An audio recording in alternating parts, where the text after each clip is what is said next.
Tonight, 17 prospective recruits fighting for their lives after a military recruitment exercise at the Elwak Sports Stadium resulted in 6 deaths after hundreds of applicants attempted to scale the wall to enter the inner perimeter.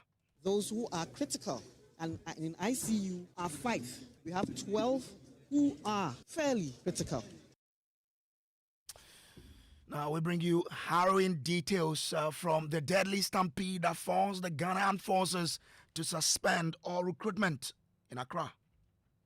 Enti enkradia no meka che asoja force omunja ansa na yehwem na yeye nhihye foforo se ne be ya na esi no ensi sabium. And in Kumasi, reports emerging tonight that another recruit is in critical condition as acting defense minister briefs parliament promising a full investigation. The Ghana Armed Forces has instituted an internal board of inquiry to investigate the causes of this unfortunate incident. We'll bring you all of those details here on Top Story, always brought to you by Telecel Connecting Energies, Holy Insecticide Spray and Coil. Enjoy Holy Sleep, and also by Shield Pension Trust. Into the future with you. My name is Samuel Kojo Brace.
Screams, panic and chaos at the Elwak Sports Stadium as hundreds of desperate applicants trying to scale the wall just to get inside. Now, moments later, the crowd gave way.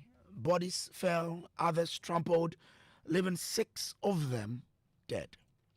At least 34 people were rushed to the hospital. 17, we understand, are still battling for their lives. Tonight, the Armed Forces has called off the exercise in the Greater Accra region as investigations begin. My colleague Fatao Bayaga was stationed at the Elwak Sports Stadium all day and has come into the studio with more details. Fatao, let's start with how it all happened. You've been speaking with eyewitnesses. How did this unfold?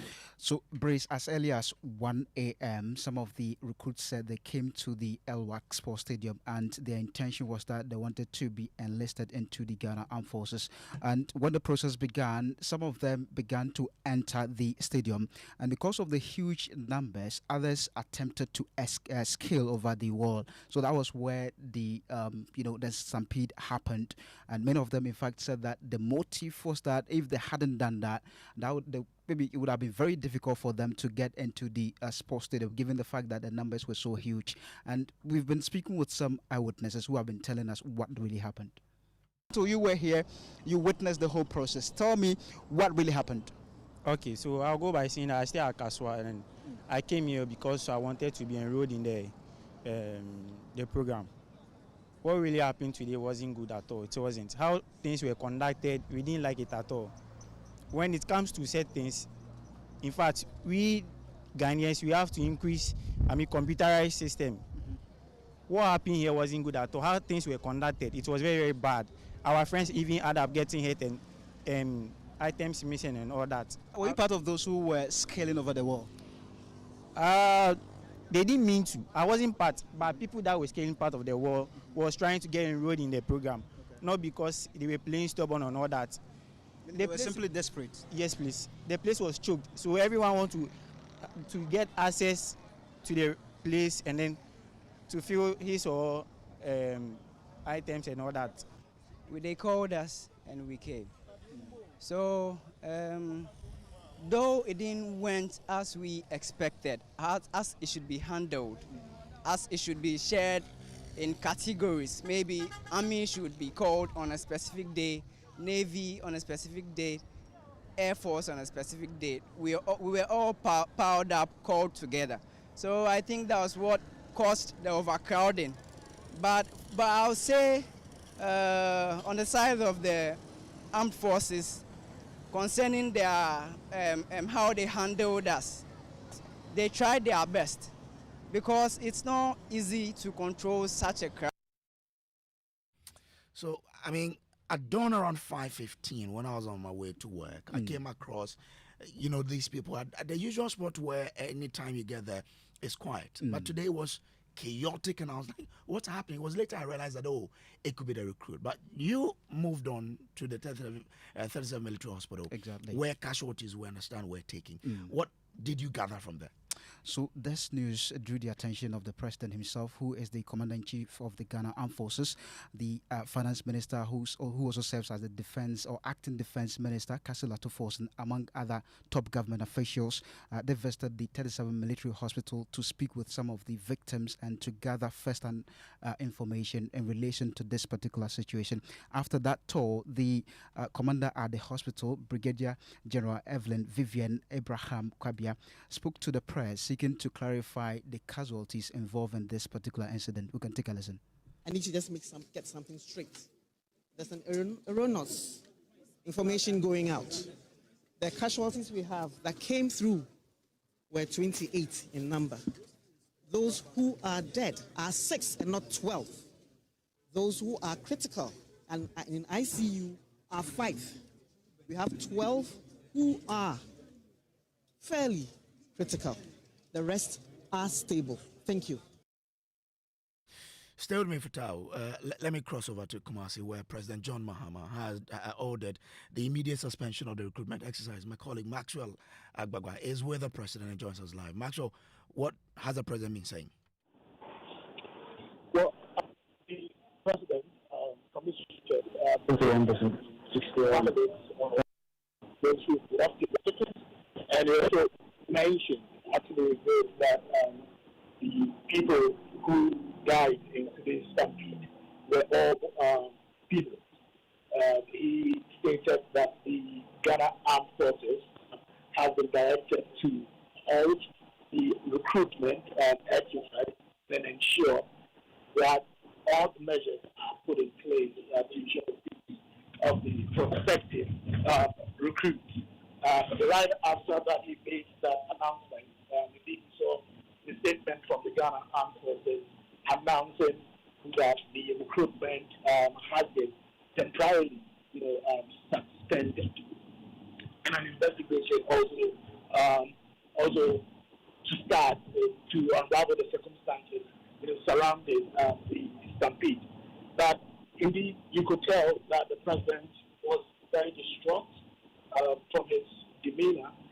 In fact, it was the launch of the Akoko Nkiti program, one of the flagship programs of this current government. There was a lot of excitement, in the Ashanti region, with the program scheduled to start at exactly 1 p.m. But that did not happen. But just when we were waiting, then we had information about the situation, in the Greater Accra region, specifically at the Elwak Sports Stadium. We got information that he will be at the 37 Military Hospital before coming to the grounds of the for the launch of the Akoko Nkiti program. When he arrived, you could tell that he was very distraught about what had happened.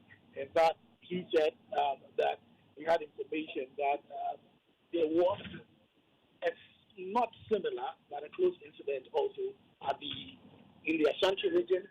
And your money now. And to pay region bia ya chere omo bebia e wo so muhia. Na Accra akoye kropon no. They say dipa dodo a epie ye say omo hwe say adwuma no no mo doso ye. Na aho prepare ne ade a ehya ase abra ye bie gate no say nipa enremu no.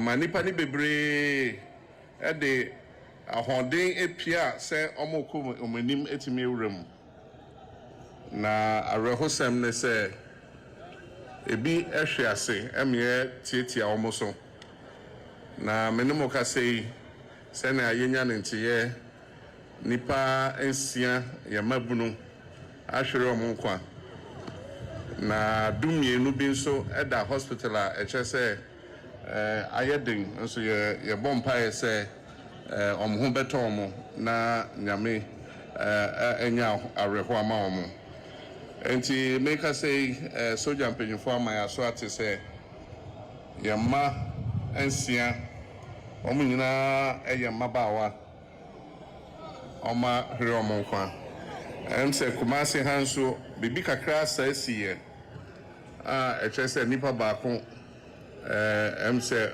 wepra dendenden a ɔda ayaresabea ɔno nso yɛbɔ mpaeɛ sɛ ɔbɛnya ahoɔden na nyame ahunu mmɔbɔ enti nkradeɛ no meka kyerɛ asogyafoɔ sɛ ɔmo ngyae ansa na yɛhwɛ mu na yɛyɛ nhyehyɛ foforɔ sɛne ɛbɛyɛ a ne esi no nsi saa biom enti makasa no mɛsrɛ na obiara pagya ne mu sima baako pɛ na yɛde akae yɛnnuama a ɛkyerɛ sɛ ɛnɛ ɔmayɛ nyame deɛ. Quite a sad incident which happened today. But let's bring in Parliament and bring in our Parliamentary Affairs correspondent, Kojo Asante, because the acting Defence Minister has been in Parliament today with some new figures. Kojo, what do we know? Well, according to the Finance Minister, the situation will be thoroughly investigated by a board that has now been set up by the military. He has also been providing the figures in terms of the people who were reported as casualties, were taken to the hospital. The number that died is still remaining at 6, by providing some further and better particulars. Listen to the acting Defence Minister, Dr. Kaselato Forsen. Unfortunately, despite these measures, a stampede occurred at the LWAC facility in Accra. I regret to report that there were 34 persons who were direct casualties, some of whom are potential recruits and others, Mr. Speaker, unfortunately, are not related to the enlistment at all. The Speaker, out of these 34 casualties, 6 persons have been confirmed dead. The Speaker, 5 are critical, and as we speak, they are the ICU. Right Honourable Speaker, 12 are fairly critical. The Speaker, the rest are stable and under observation. Additionally, there's a reported case of 1 person hospitalized at the Kumasi Recruitment Center, though that incident is unrelated to the stampede in Accra. The Speaker, in light of this development, the Ministry of Defence has halted the recruitment process in Accra until further notice. I wish to assure honourable members that in all other regions, the exercise is progressing smoothly and without incident. Right Honourable Speaker, the Ministry of Defence deeply mourns the loss of life and extend condolences to the affected families. We are working closely with the Ghana Armed Forces, medical teams, and law enforcement agencies to provide full support to the injured and to investigate the circumstances that led to this tragedy. Mr. Speaker, as a result, the Ghana Armed Forces has instituted an internal board of inquiry to investigate the causes of this unfortunate incident. Right Honourable Speaker, the safety and dignity of applicants remains paramount, and the Ministry will take every step necessary to prevent reoccurrence of this matter. Mr. Speaker, I so submit. Well, so that is the acting Minister of Defence, Dr. Kaselato Forsen. Let me take you to the 37 Military Hospital, because we understand that James Agalga, who is chairperson for the Defence and Interior Committee of Parliament, is there currently with the Speaker of Parliament. Grateful to you, sir, for joining us. Since you arrived at 37, what more have you gathered from this incident? Well, thank you very much. And today is a sad day, and I would like to express my condolence to the families of those who lost their lives this morning, and to also pray for the speedy recovery of those who suffered serious degrees of injury. Currently, I, together majority leader, some leaders of the House have accompanied the Right Honorable Speaker to the 37 Military Hospital to visit the wounded. And so currently, the Speaker is interacting with the commanders of the various units within the 37 Military Hospital. But I mean, how couldn't the armed forces anticipate this when their system possibly had indicated to them the volumes of people who had applied? Well, these are matters that must be investigated. But that said, I must indicate that it was to forestall the occurrence of stampedes that this current administration decided that we would decentralize the recruitment process. So you would notice that across the regions, all the regional capitals, a similar exercise is ongoing. It's unfortunate that at the Elwak Stadium, we experienced a stampede. Like I said before, this is something that the military high command itself is investigating at their level. We have called for investigations even at the level of Parliament, and Mr. Speaker has actually tasked the Committee for Defense and Interior, which I chair, to look into the matter and report back. Right now, we are concerned about the situation in which the injured find themselves.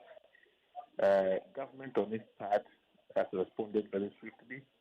The President, who is also the Commander-in-Chief of the Armed Forces, was at the 37 Military Hospital to commiserate with the injured. I know in the coming days, the President is one who is full of compassion. Definitely, the wounded are not going to be left unattended to. But in the meantime, he has ordered that the process of recruitment be halted to pave the way for the matter to be looked into, and moving into the future, steps will be taken to forestall the future reoccurrence of what we saw today. And whether we'll be able to forestall or not will depend on what we do with the investigations. When would Parliament begin to look into this? As you say, the Speaker has tasked your committee to go into this matter. Almost immediately, once the Speaker has tasked us to look into the matter, we will immediately settle down to work and report back to him for further decisions to be taken. And if you say almost immediately, do we know how long you used to do this exercise? I cannot predict. What I can say is that we'll be very swift in dealing with Mr. Speaker's referral. Okay. But do we know whether or not the dead have been able to be identified, as in who they are and where they are coming from? Well, after the last time I got some briefing with respect to this matter, they were in the process of identifying the deceased persons. I'm sure in the coming days, the identities of the deceased will definitely be made public. There are procedures involved here. And normally what they do is they'll try to locate the families, inform them first before they publicize their identities. I think those are procedures that I'm conversant with. So that is what I guess would happen in this instance. You have some knowledge about how security operatives or these defense organizations do operate. What was really, or what could be the end game of bringing all of these people to one place when it's not even possible to attend to all of them, looking at the numbers involved? Well, I think that the investigations will come up recommendations. The reason why we had this year a decentralized recruitment.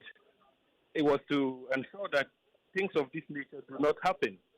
But it looks like the sheer numbers in Accra, which is the capital, may have occasioned this particular stampede. Which we should have known from the system. Well, without jumping the gun, maybe you could say we need to do further decentralization, particularly in the capital region. That is a consideration worth considering. But like I said, we don't need to jump the gun.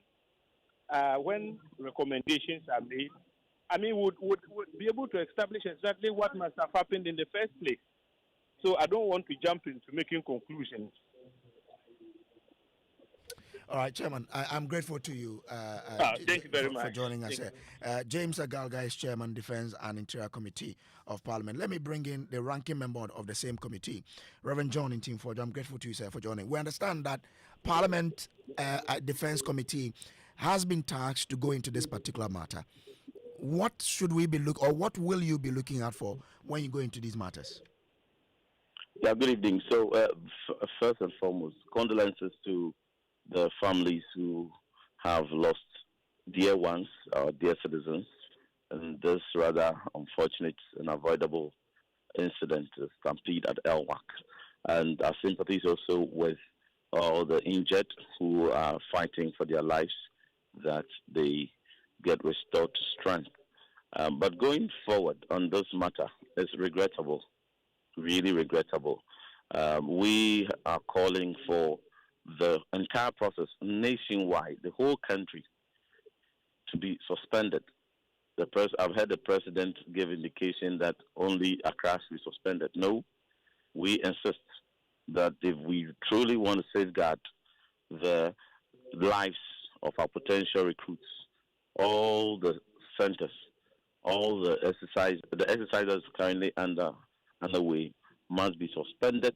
We need to probe, and then when we reform, we can recommence.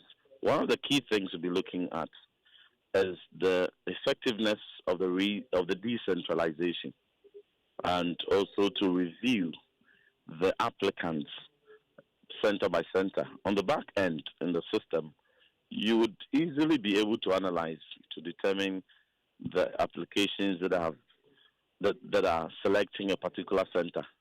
And so, having determined the number of applicants demanding for Elwak, Ashanti, and the other highly subscribed centers, one of the decisions that should have been taken is for further decentralization in those centers, the congested centers or the overly subscribed centers. Additional centers, 4 centers in Greater Accra, additional 3 centers in Ashanti. What the second factor they should have considered is also the scheduling. Even when you are further decentralized and created additional centers, you need to optimally schedule the numbers in a way that you can control and the way that it can be effective over the days. And then you send messages to only those you have scheduled for particular days. And then you follow with a statement in public education for potential recruits to follow strictly the date or appointment communicated to them for safety. But the other thing we will also be probing is the crowd control mechanisms and deployments they made in these overly subscribed centers.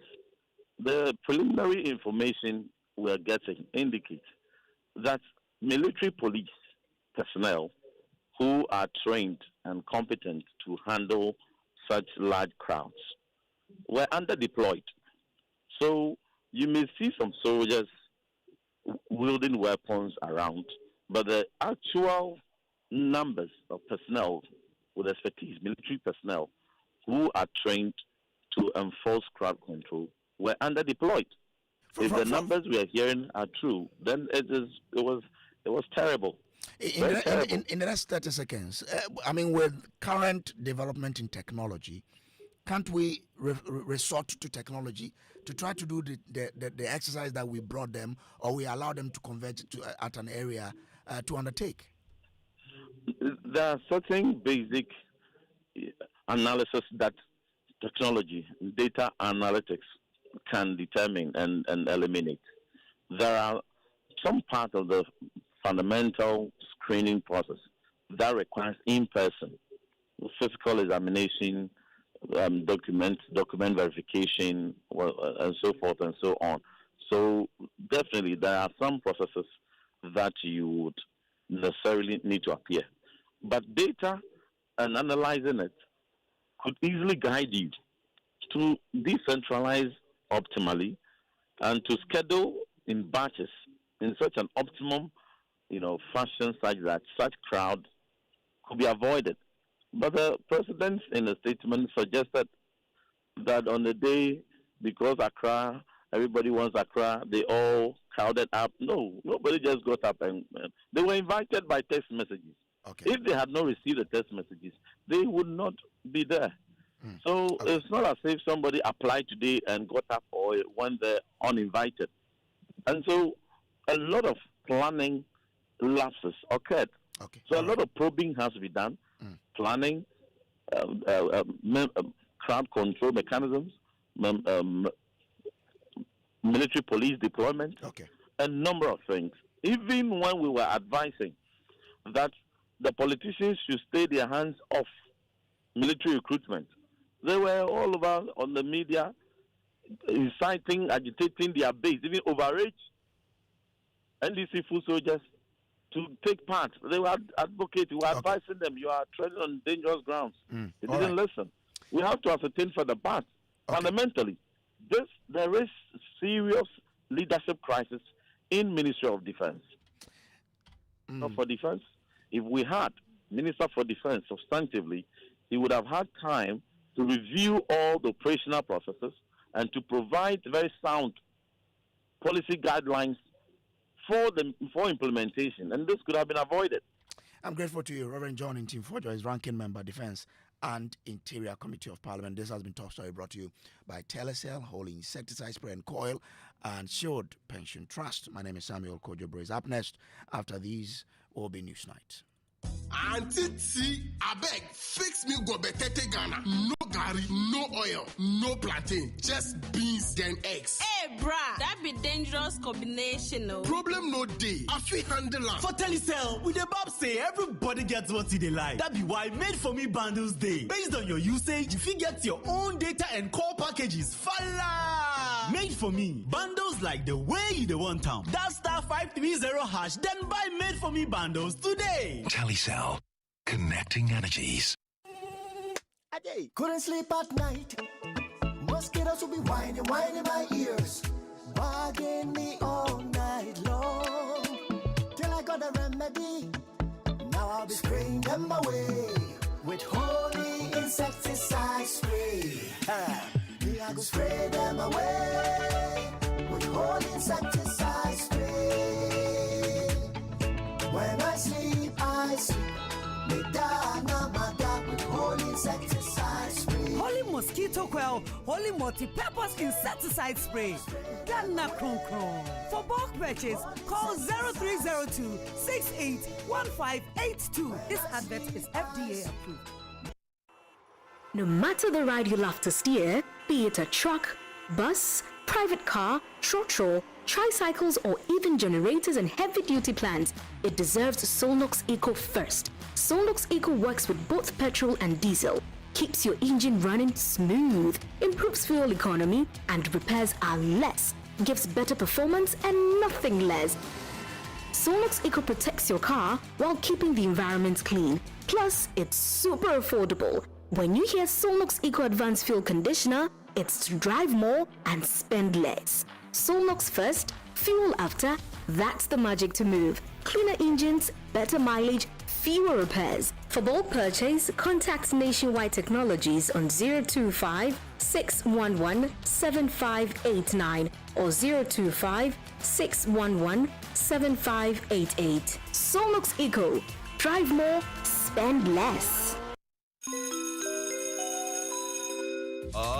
Now Announcing Ghana's first unlimited photocopier leasing. Yes, from just 983 Ghana cedis, you can lease a multifunctional photocopier and print unlimited. Yes, unlimited and free paper every month. Guess what? That's not all. Toners, repairs, and maintenance all are free. And oh, I'm not kidding at all. And we cover the whole country. Yes, the whole country. What are you waiting for? Just visit us at www.valexlease.com or call 0244 644048. I repeat, or call 0244 644048. Remember, terms and conditions apply. Valex Lease, affordable document management solutions.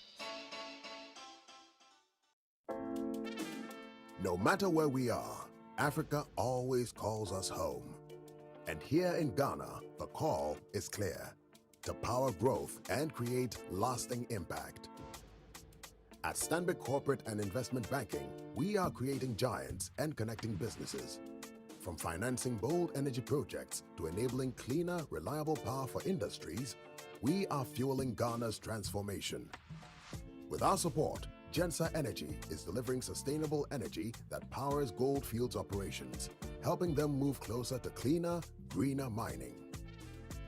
This is a story of how we bring businesses together, create jobs, empower communities, and invest in the next generation. Stanbic Bank, delivering sustainable growth, creating impact. To learn more, visit stanbicbank.com.gh.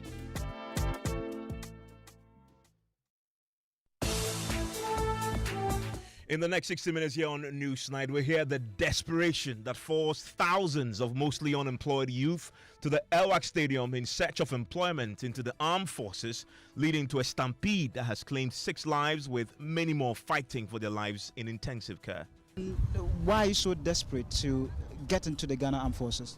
It has always been my dream since childhood. And then getting to the armed forces is like, it's secured. Actually, comparing to maybe working for someone or... We have the very latest, including the acting defense minister's assurance that the incident today will thoroughly be investigated by a board tasked to conduct a probe into the incident. The Ghana Armed Forces has instituted an internal board of inquiry to investigate the causes of this unfortunate incident. Right, Honorable Speaker, the safety and dignity of applicants remains paramount. We have details as MPs on both sides unite in demanding that the Ghana Armed Forces modernize its recruitment plans. We cannot treat this as an isolated incident. There must be a full-scale investigation into the circumstances surrounding the tragedy. And as concerned and indeed affected leaders, we must move to restore hope in our people, even in the time of grief. Plus, the MP for Pusege's rather curious pronouncements on the floor of Parliament today on the incident. I want us to all take solace in the Almighty Allah. There is nothing that happens that doesn't happen at the right time. This is what the Almighty Allah has ordained for them. Today is their day. In business. 2026 budget to focus on existing special initiative to help create more jobs to deal with the high unemployment situation. And in sports, Nigeria Super Eagles return to training after resolving bonus dispute. You want to join us with your thoughts here on Newsnight, and if you were there today at the Elwak Stadium in search of recruitment into the armed forces, I want to hear from you. 055-11-11997.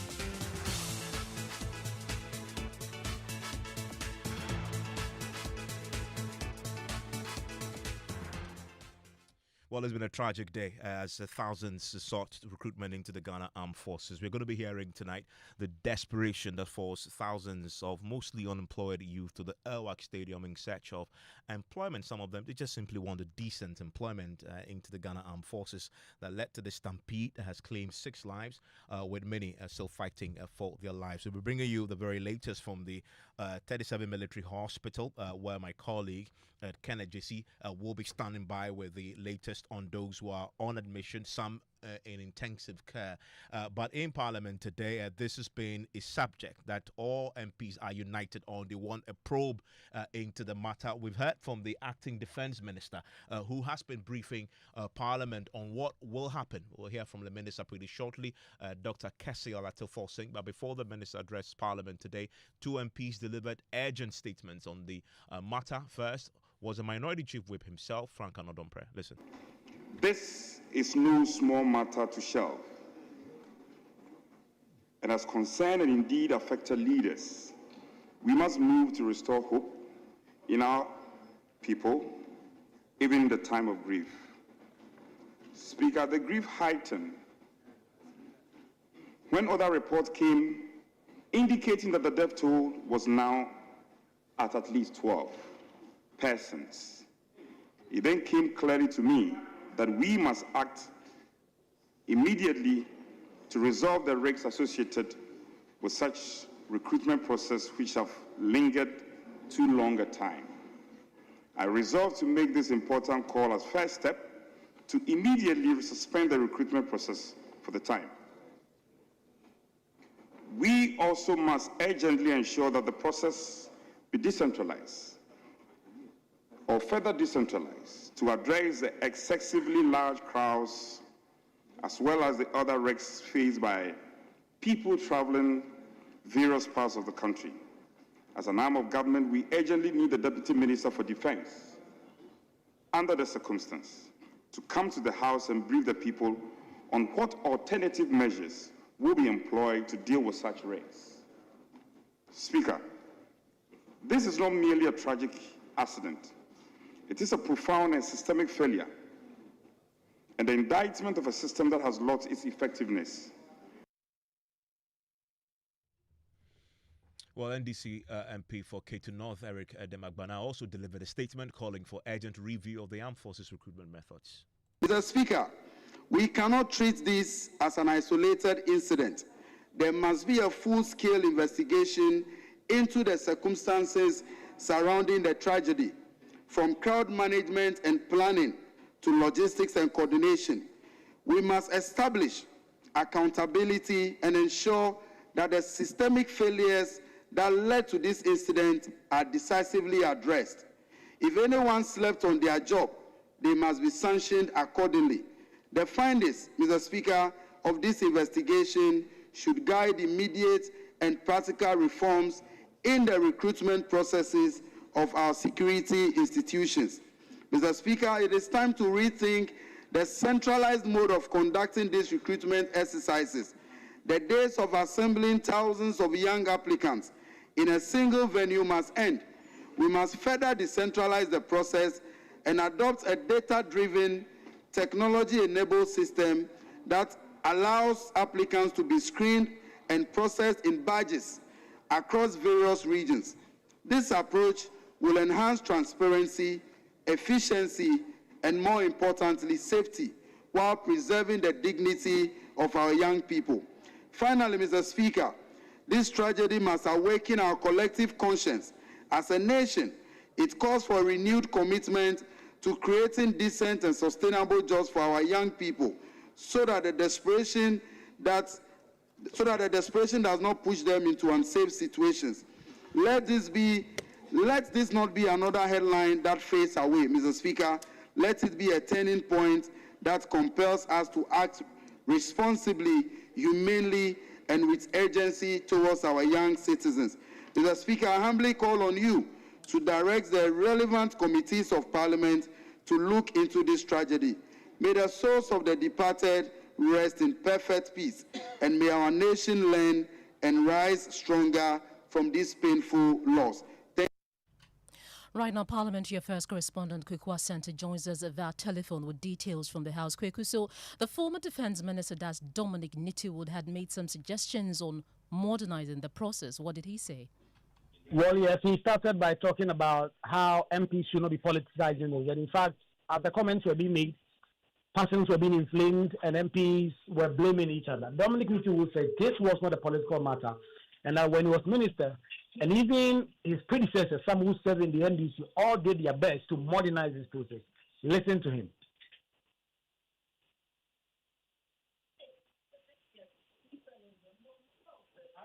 let me take this opportunity to sincerely sympathize with the families of the people who lost their lives in these tragic circumstances where young people indeed went out there to look for a job for themselves, only to find themselves lying in the mortuary. The last thing we can do is to politicize their deaths. It's very, very painful because if you're a family member, you'll be very sad to see somebody trying to do politics with this. So I will not, and I don't expect any member to do that. But Mr. Speaker, the military had never, not under my watch, or under Kumbo or Woyogo, or Kandapa, or Adukufo, or any of the ministers of defense in the past, deviated from what they are currently doing. They had always gone to the regional capitals to do exactly what they are doing now. Never. We did that in 2017, 2021, we did the same thing. At no point did the military deviate from that exercise. I just wanted to make that correction.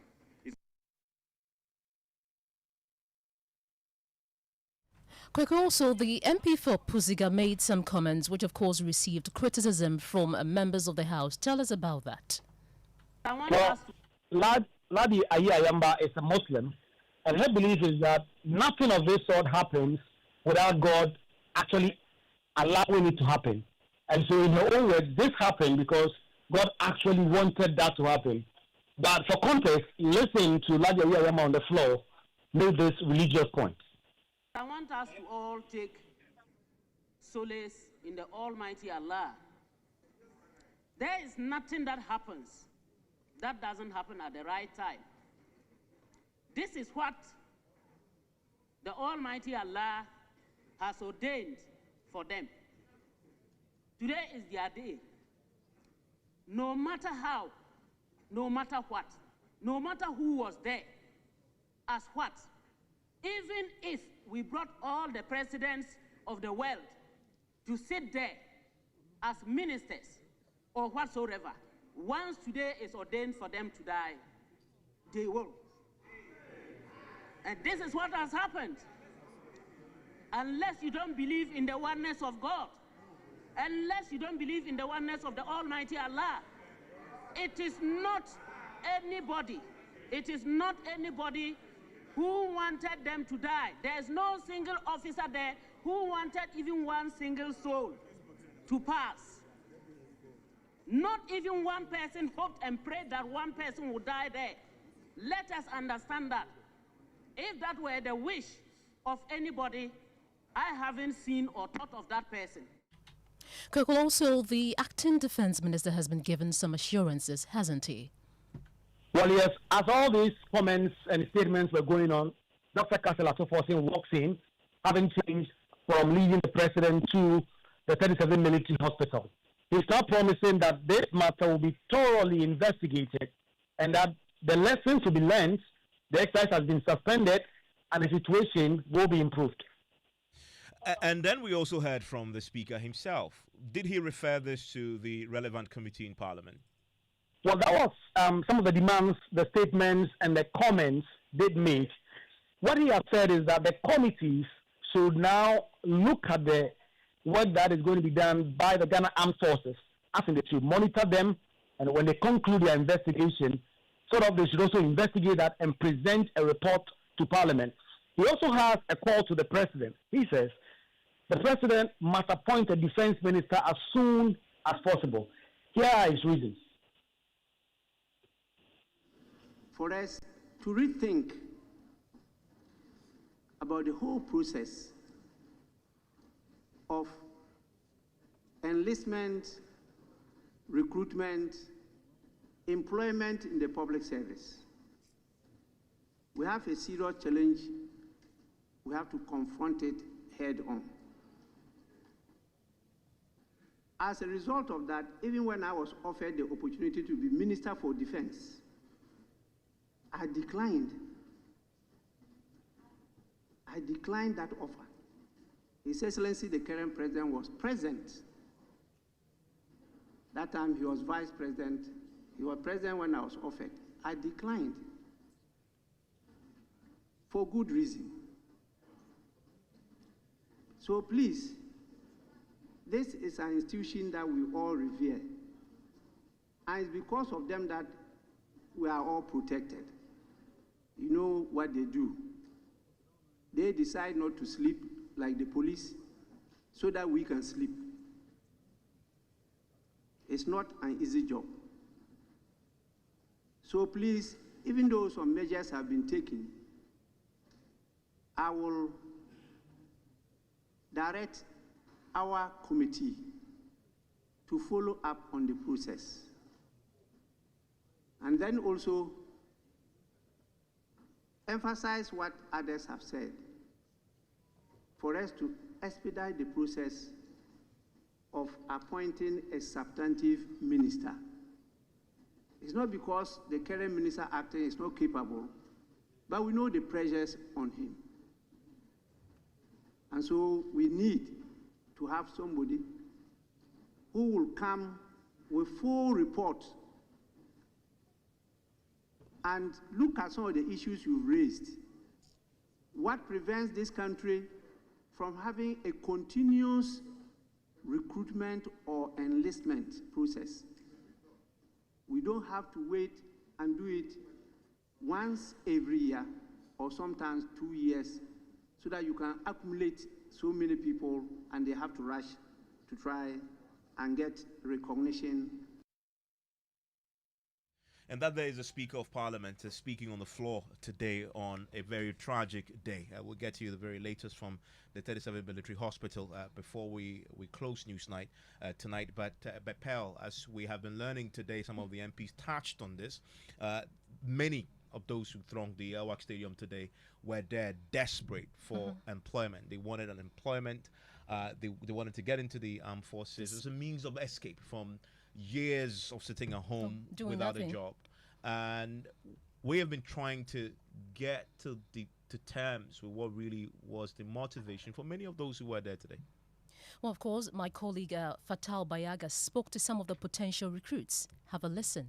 Is it because of unemployment? And when did you complete high school? Actually, 2023. You completed 2023? Yeah, exactly, 2023. And why are you so desperate to get into the Ghana Armed Forces? It has always been my dream since childhood. And then getting to the Armed Forces is like, it's secured, actually, comparing to maybe working for someone or going to a one-man job or daily something. So I feel that people are desperate because it's secured, and then how they announce that they are employing 12,000 people, it gave people hope. That's why it was started like this. I learned 2020, 2021, it was done like this, but then it wasn't bad as it looked like this. And then I feel this one, it was unplanned. Because even though after all the rush we got inside, the queue to the scanning of documents also dismissed. It will dismiss, it will be fixed, dismissed, fixed. Finally they told us that all has been suspended to further notice. So right now we don't know that those who did the yes will be selected and then ours will be just cast away or something. We don't know. Diane, is it because you want to feed your family? Is it because you want to support your family? That is why you want to get enlisted into the Ghana Armed Forces. And before that, which year did you complete high school? Okay, I completed high school, that was 2022. And it is always my dream to become either immigration officer or military or police.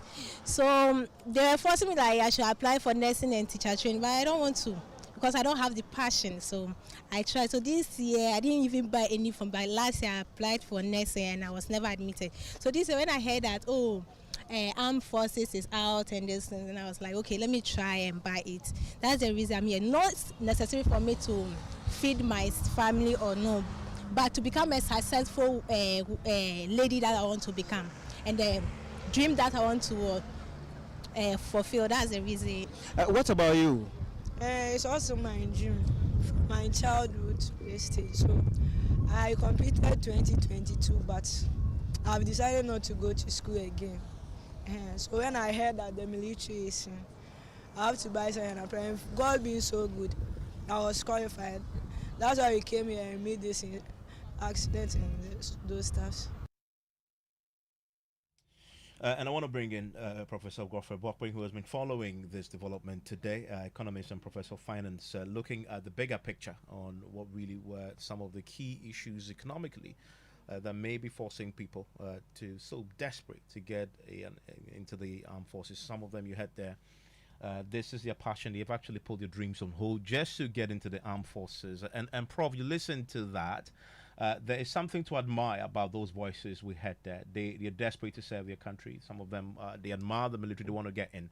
But for many, this is also a means of escape from years of unemployment. Yes, that is a bigger issue.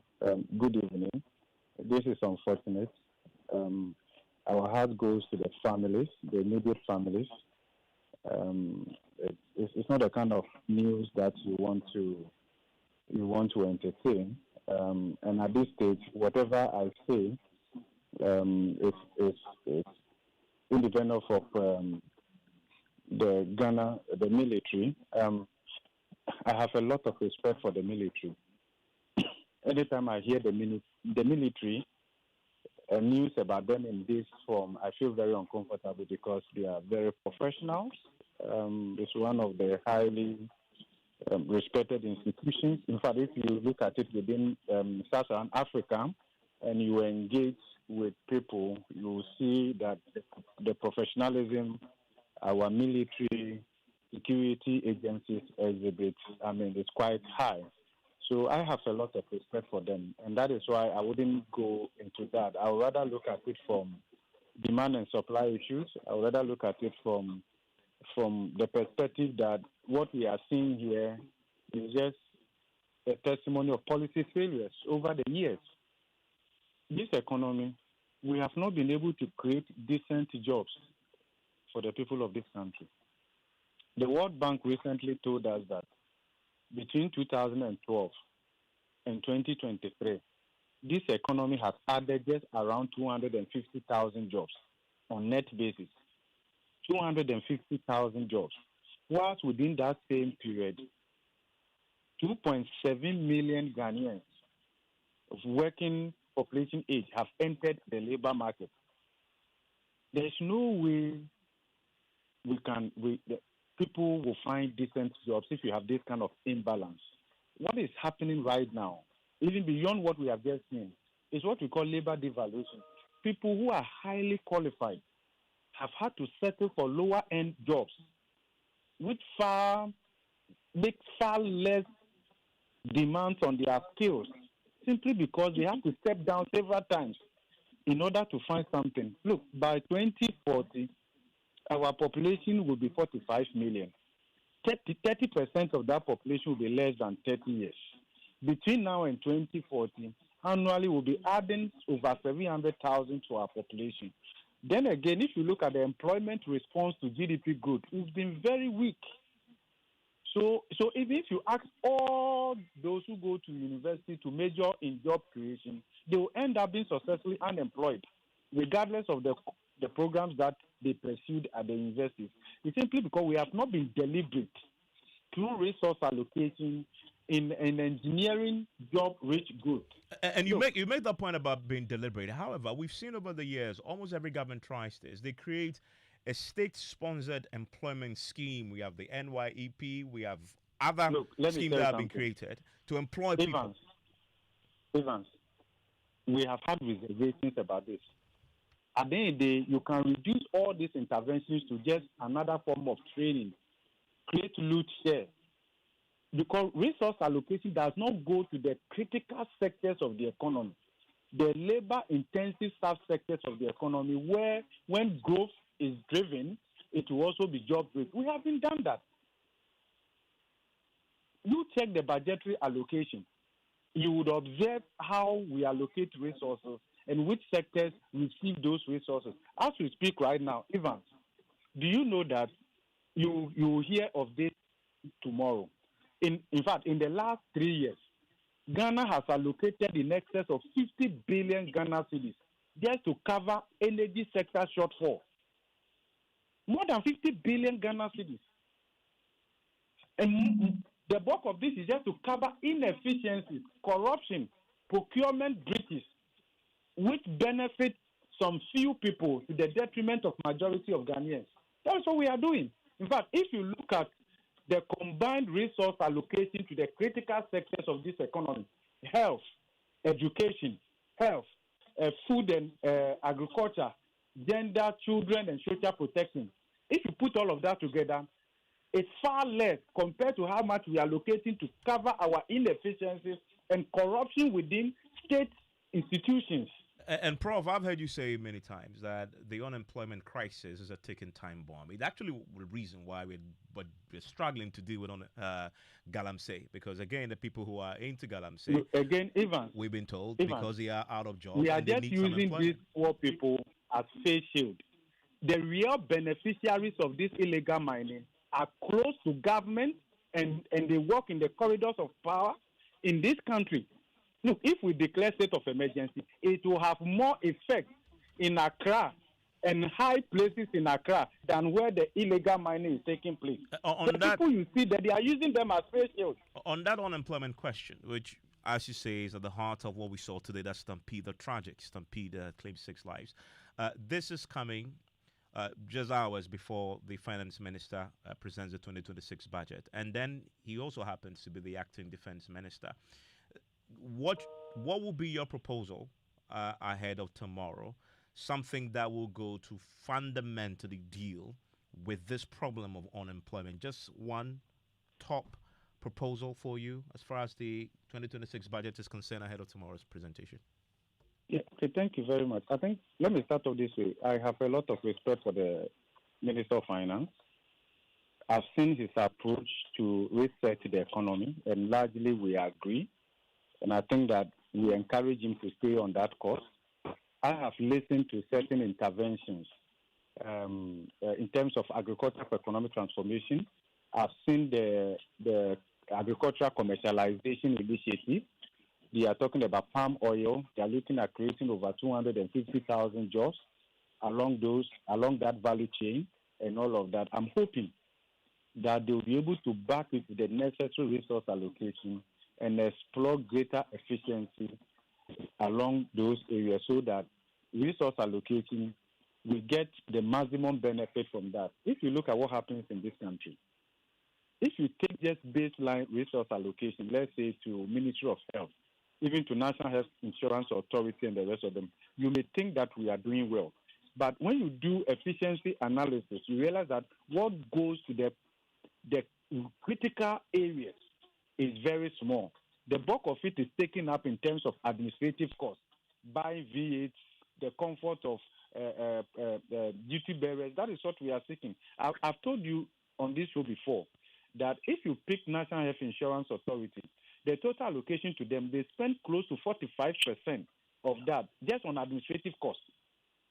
If we continue on this path, there will be very little resource allocation that will go to the critical sectors of the economy where job-rich growth can be engineered.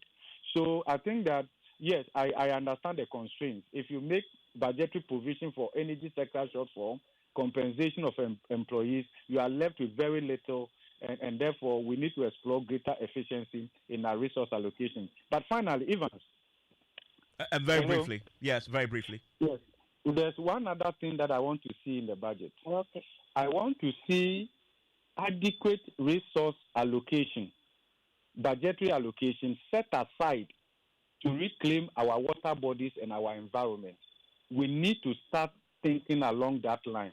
If we consider that the way to go as a country is to continue this way because this illegal mining, irresponsible mining is bringing us foreign exchange, ensuring out the stability of the city, then let's do the cost-benefit analysis. Let's allocate sufficient resources to reclaiming our water bodies and our forests from 2026. Otherwise, I am afraid for this country. Prof, thank you very much. And that there is Professor Godfrey Bokpin, economist and professor of finance at the University of Ghana Business School. And if you were one of those who caught in the Stampede or were there today hoping to be recruited into the Ghana Armed Forces, I want to hear from you tonight. And Pearl, we can actually get an update now on the condition of those who are still on admission and receiving treatment. Veronica Ahin is the Director General in charge of PR at the Ghana Armed Forces, and thankfully she joins us on the line right now. Veronica, thanks for your time here on Newsnight. And we got an update today from the Acting Defense Minister that 7 people are stable, but 5 are still in intensive care. What can you tell us about how they're faring tonight? Hello, Veronica. Okay, we'll try and get Veronica. Hello? Yes, I can hear you. Can you hear me? Yes. Fantastic, and great to have you on. I was curious to know how the 5 were told were still in ICU, the intensive care unit, how they're faring, together with 11 who were told were stable. Thank you so much for the questions. But before I say anything, I would like to once again extend the condolences of the Minister for Defense, the Military High Command, and the entire Ghana Armed Forces to the families of the victims of today's unfortunate incident. Like you asked, since the last meeting or the briefing this afternoon, nothing has changed. So they are still in stable condition and they are being monitored by the medical team of the 37 military hospitals. And they are giving the best of care that I can say for sure. And I know a board has now been set up to investigate this. Do you have timelines when they are expected to complete your work? Not yet. That board is meant to find out what led to the current accident so that measures can be put in place to correct it from recurring. So as we speak now, I'm not privy to any date or timing. I believe with time, I'll be able to give you more specific dates and then timing. The recruitment. Yes, Hello? please proceed. Yes, so I believe that the final details will be made available in due course. The recruitment in Accra has been suspended. Yes. And I know many who were still there today, even after the Stampede, we're still hoping that it will resume. What can you tell the thousands who are still waiting for a word from the Ghana Armed Forces when this will resume in Accra? Okay. For the last release, we indicated that we needed to make additional efforts so that going forward, the recruitment can be seamless. But I can assure them that will be done as soon as possible. I'm unable to say a day or two, but I believe that we will not waste too much time since all the other regions are going on with their recruitment. So as soon as possible, we'll make efforts to start that of the Greater Accra region. And how do you respond to the criticism today that the crowd control measures you put in place today were inadequate, and that's what led to the Stampede? I think that is one of the issues that the committee will find out, and then I'll be able to give you a concrete answer to that. Veronica, thank you very much. Thank you too for your time. Veronica Ahin is the Director General in charge of PR at the Ghana Armed Forces.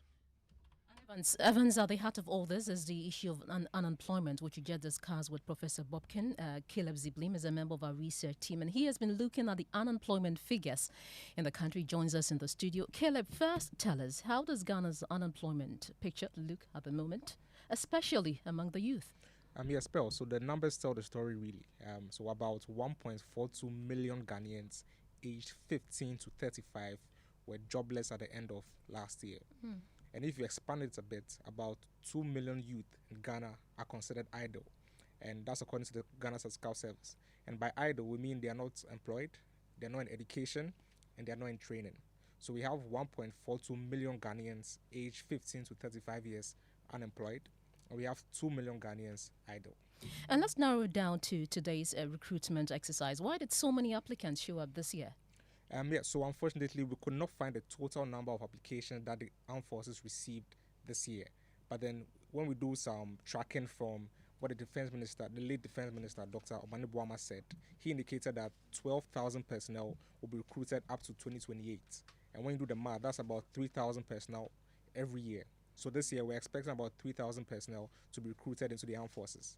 And then we don't know how much exactly the numbers that apply to the situation, to the recruitment, but we know that the armed forces would accept about 3,000 personnel. So then the whole recruitment process will be for 3,000 personnel. Caleb Ziblimo, always exciting to have you here. Thank you so much for that update. It's time for business, and George Riafe is here. George, what do we have coming up?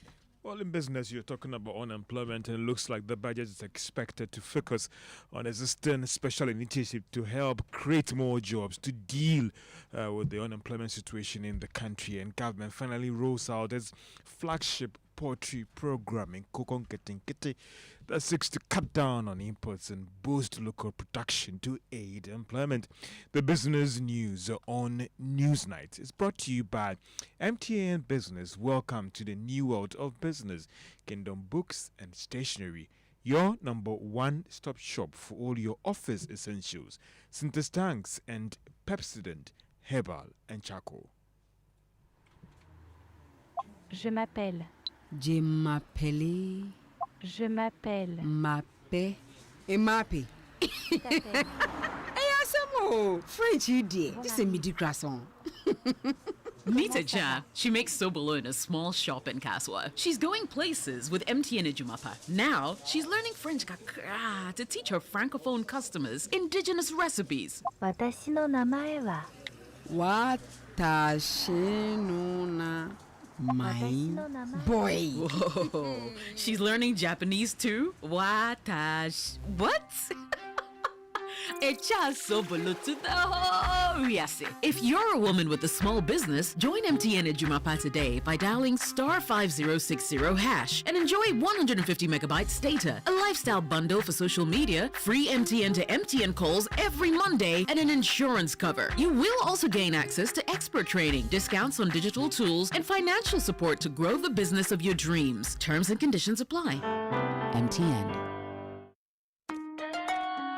Son, we are so proud of you for setting up this hospital. I really love those hospital beds and waiting chairs. By the way, did you import them? No, Dad, I didn't. I actually got them from Kingdom Books and Stationery right here in Ghana. Wow. We also bought our office supplies, safes, executive desks and chairs from Kingdom, and they gave us expert advice on how to set up our office. Guys, that makes 3 of us. I also got our sofa and bedroom sets, plus our dining hall furniture for our new home from Kingdom. Wow, Mom, that makes 4 of us. I usually get my stationery items from Kingdom, and my teacher also mentioned that our classroom furniture was provided by Kingdom. So there you have it. Whenever you're thinking about setting up an office or acquiring furniture for your home, etc., Kingdom Books and Stationery should be your first port of call. With over 40 years experience in the industry, we stock and supply a wide variety of globally sourced office and home furniture, stationery and equipment. Visit our head office, Takweje, Osu near the Osu Cemetery, Temania Community 4, Takoradi opposite Vijay Mays Plaza, Cape Coast University Bookshop,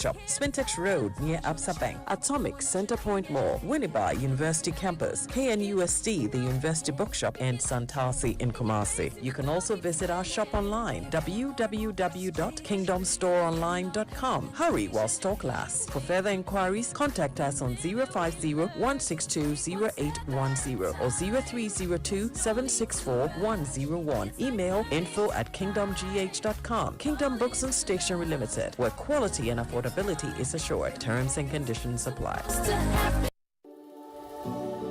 At Star Oil, we believe fuel is not just a commodity, it is a lifeline.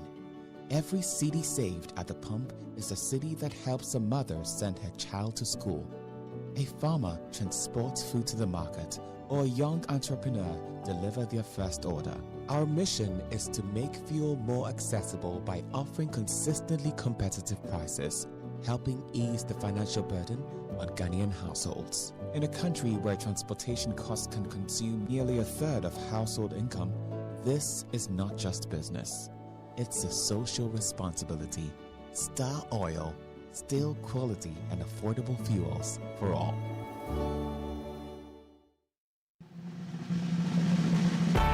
For many years, we've been solving Ghana's water storage problems with quality tanks. Syntex tank. You know, it is strong, it's tough, and reliable. And now, we are in to solve the #1 problem when it comes to water carriage: our pipes. With the state-of-the-art machinery, Syntex is providing very strong, tough, reliable, high quality, and durable pipes at a reasonable price. This is Syntex Pipes. With Syntex Pipes, water flows wow. I mean, ta-ta-ta-ta-ta-ta-ta-ta-ta. If they carry water, no wahala. With Syntex Pipe, our water problems are solved. Syntex, are you strong? Are you tough?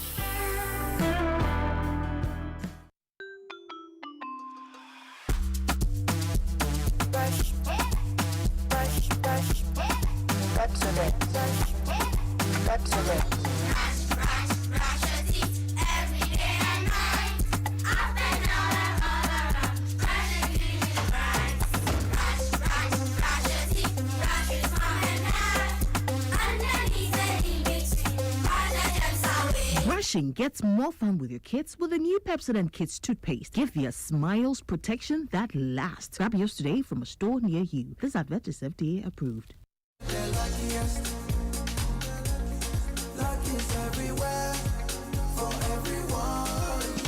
This year is going to be sweet. I don't just feel it, I know it, because the Luckiest Season 3 is back. And I'm about to show you how to grab your golden ticket. Just dial *712# and follow the prompts to purchase your ticket. Or go to theluckiestafrica.com, hit community tickets, and pick your lucky number. Or let the system do its magic.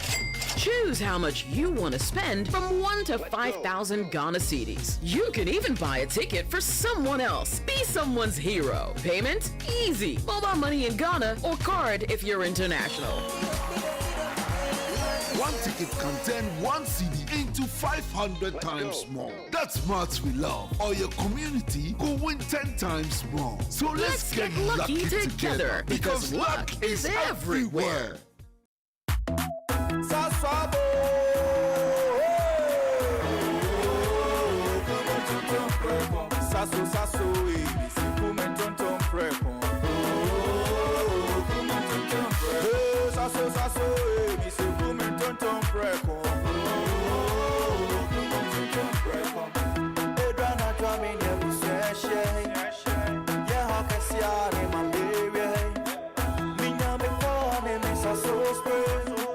Every mosquito starting run away.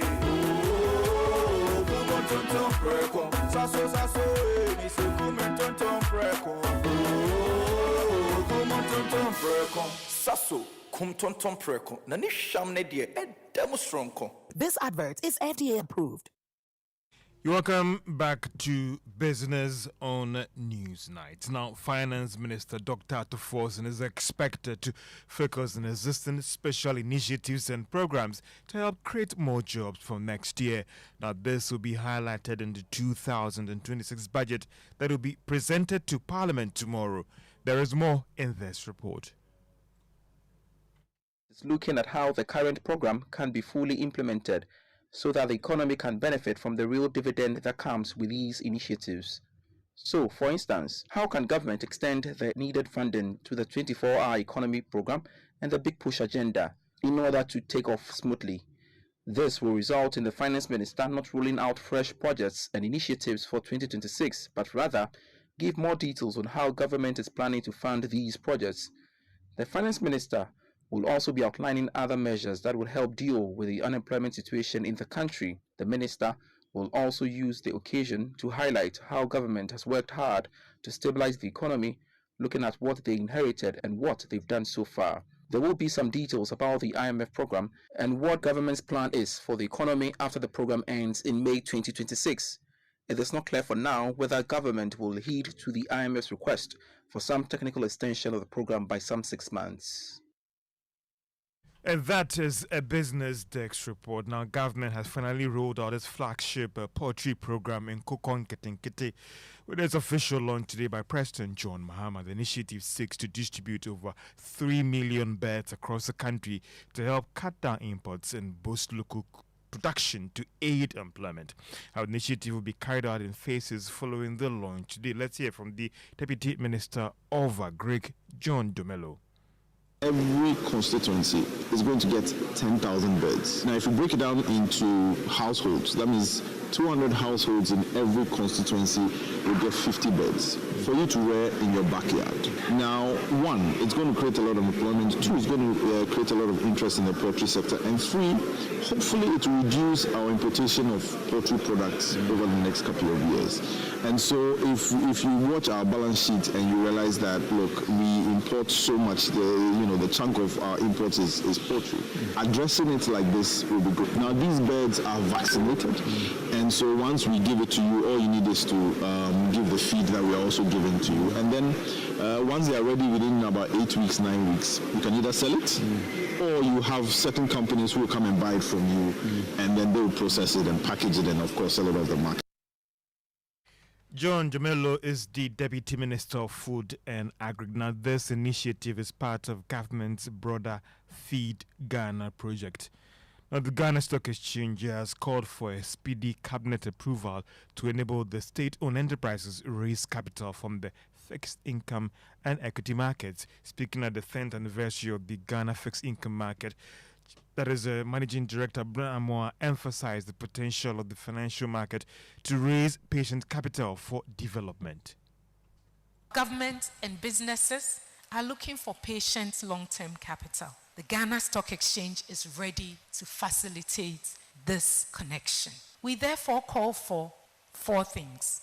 1, Cabinet's speedy approval for viable state-owned enterprises to use GIFM and other GSE platforms to raise capital and for improved corporate governance.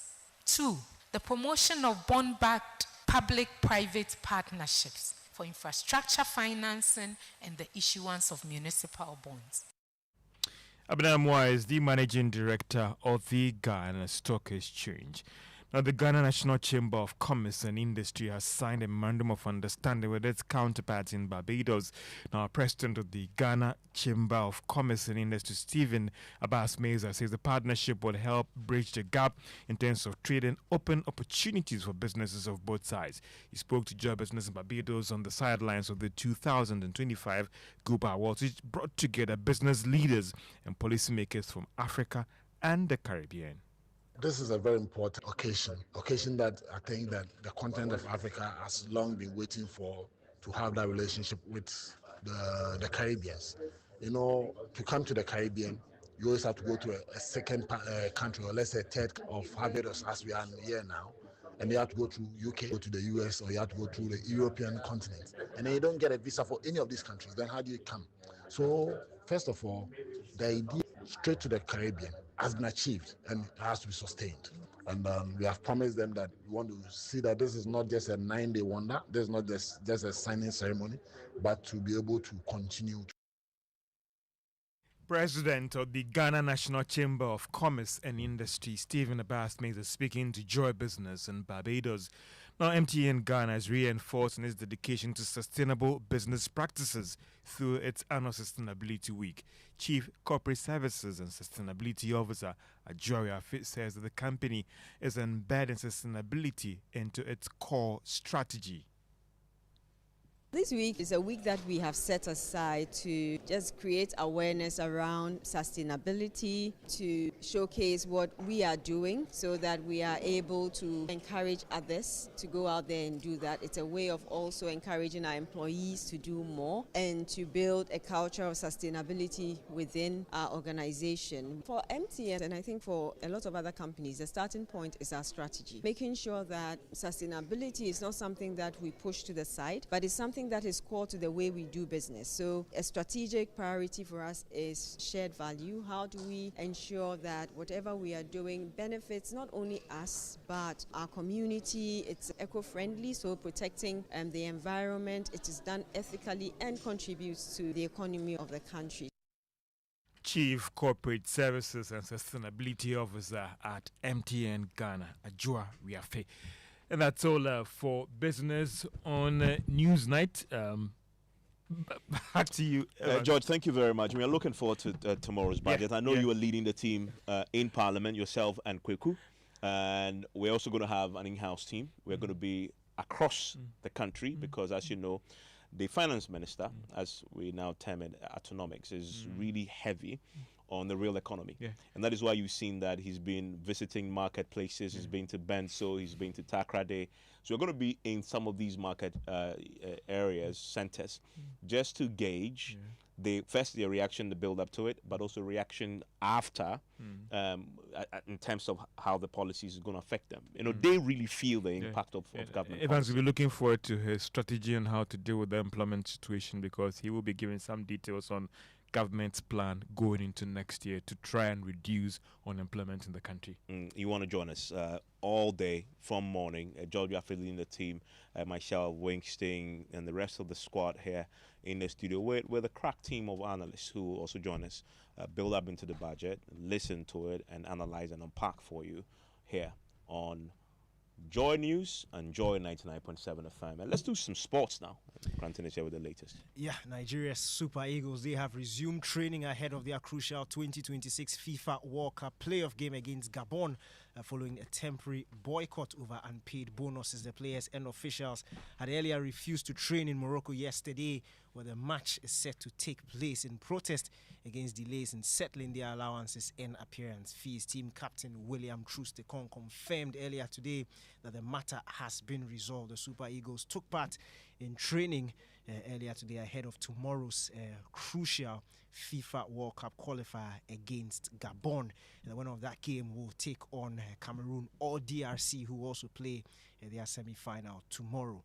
Moving on, renowned Italian manager Carlo Ancelotti has praised former Ghana international Michael Essien as one of the best players he's ever worked with. The Brazil head coach who managed Essien at Chelsea listed the Ghanaian alongside Andrea Pirlo, Luka Modric and others as some of the best players he's ever managed.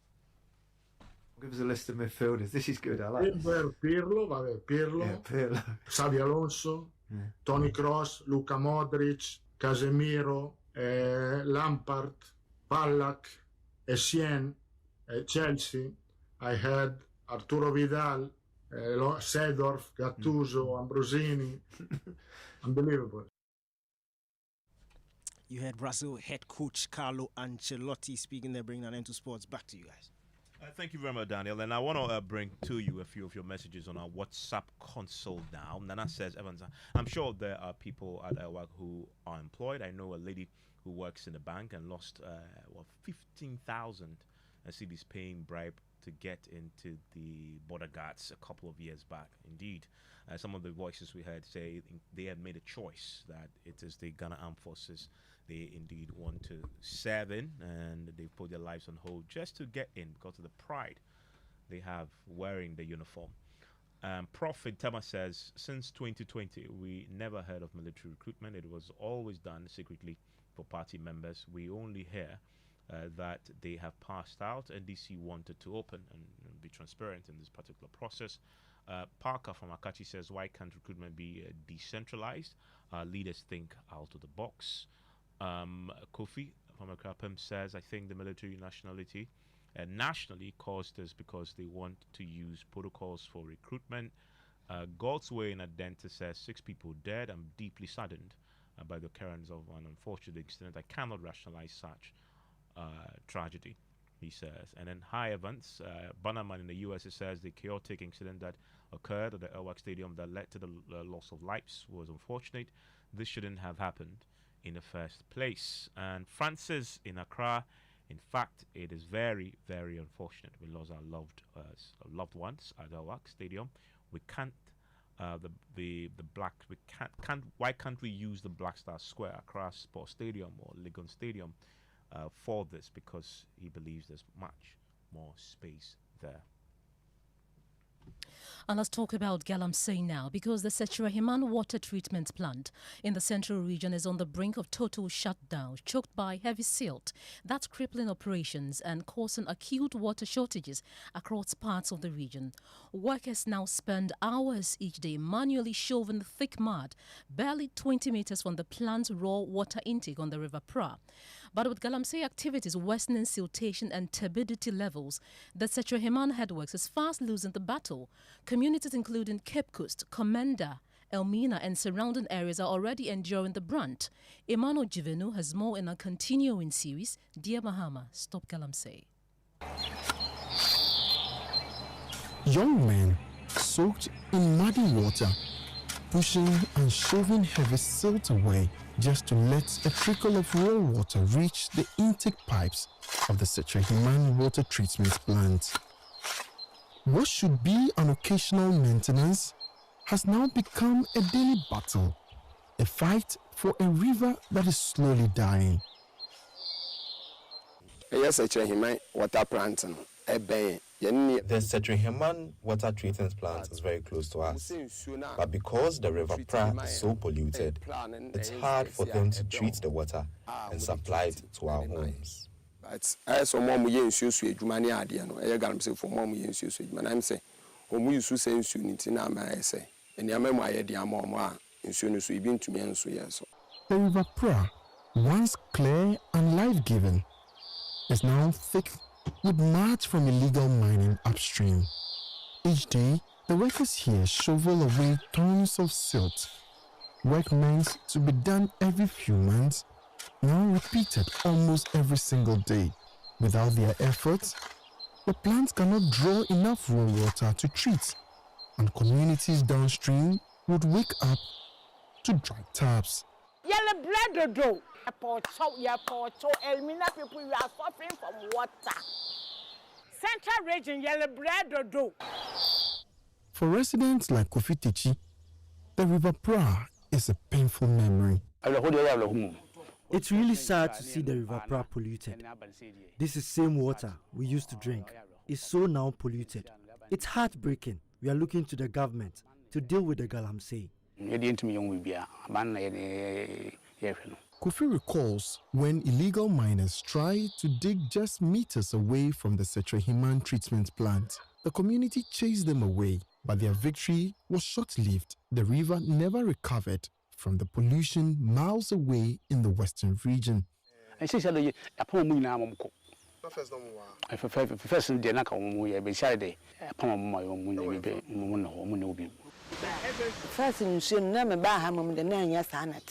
isn't how the water used to be when I first came to live here. It was sparkling clean. We could see fish swimming in it whenever we crossed on our way to the farm. Before, when we were thirsty, we could fetch and drink, but not anymore. Now, we can't even bathe or wash with it.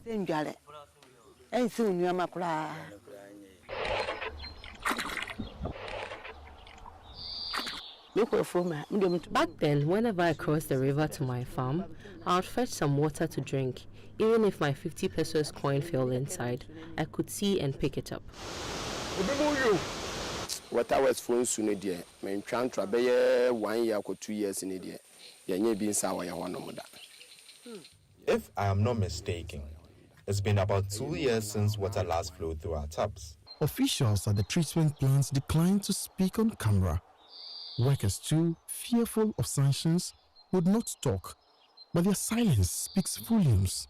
It is becoming a constant battle in getting raw water for this treatment plant in order to feed the thousands of homes in its catchment area.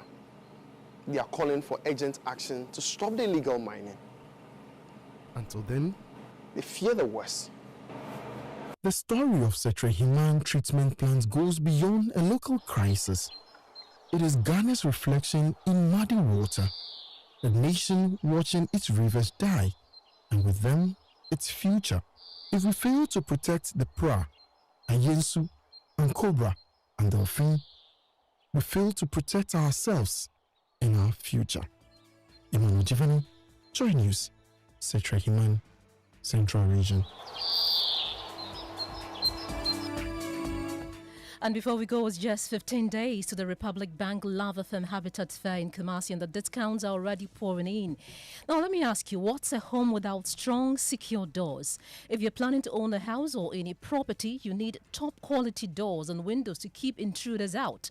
Superlock is offering a massive 20% discount on its range of security and fire-resistant doors at this year's Habitat Fair. Now visit the Superlock stand at the Kumasi City Mall from the 27th of November to the 30th of November and take advantage of these unbeatable discounts. And Evans, remember the countdown is on. It's just 15 days to go. Indeed. My name is Evans Mensah. I am Pearl Ofori.